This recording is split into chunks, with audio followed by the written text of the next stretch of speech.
From terror in Israel and the fight against it now to back over about 2 decades ago, November 4th, 1995, the assassination of Israeli Premier Yitzhak Rabin at the hands of Israeli extremist Yigal Amir. That changed the course of the Middle East forever.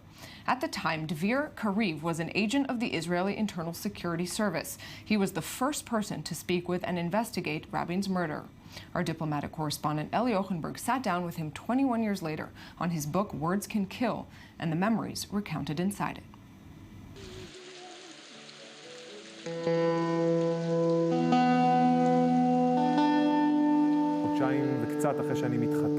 Only several months beforehand, I got married, and on my wedding day, Rabin wished us success in our professional mission, which was safeguarding his life. And 2 months later, I found myself making coffee for the person who murdered him. Now, after all these years, the laughter of the murderer still echoes in me, but with a lower volume. This big, mad smile Dvir Kariv is describing soon became engraved in the Israeli consciousness. But for Kariv, the first person to talk to Yitzhak Rabin's murderer Yigal Amir just after he fired those 3 bullets which changed the course of Israel's history, this smile, this laugh, was a resonating demon. I saw him sitting there with a blue shirt and a huge smile, handcuffed to this chair. I informed my superiors and they told me, keep him in a good mood. So I offered him a cup of coffee. The first question I asked him was if he was afraid. He was smiling and said, I was very afraid.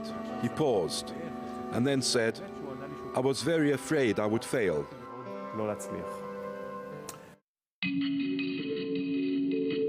Kariv was one of the few people working back then for the mysterious and extremely confidential department at Israel's security agency in charge of in-house terror, Jewish terror, or in its official name, Intelligence Department for the Protection of the Israeli Democracy. And indeed, prior to the murder, Israeli democracy was in danger.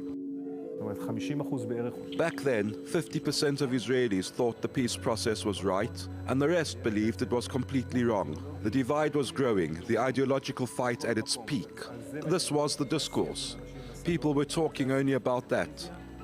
The entire country was in the middle of a storm, and our unit was at its core. During that year, we received several intelligence alarms that there were intentions to assassinate Rabin and Perez.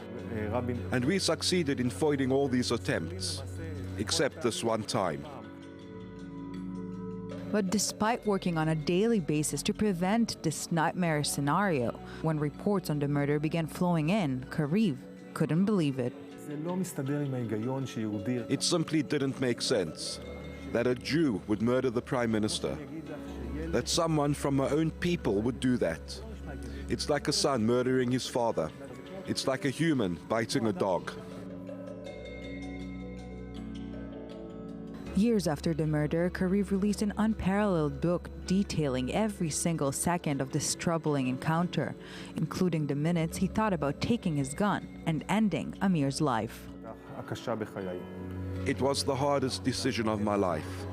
Today, I even wish him a long life, because as long as he lives, this open wound will keep on bleeding. If I would have shot him, he would have become a martyr. This year, for the first time since the murder, the official rally in Rabin's memory will not be held. The reason? Lack of financing. The result? Perhaps even symbolic.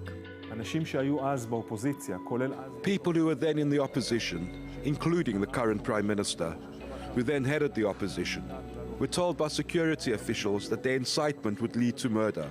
When the Prime Minister is not saying no, that's wrong, he's basically saying yes.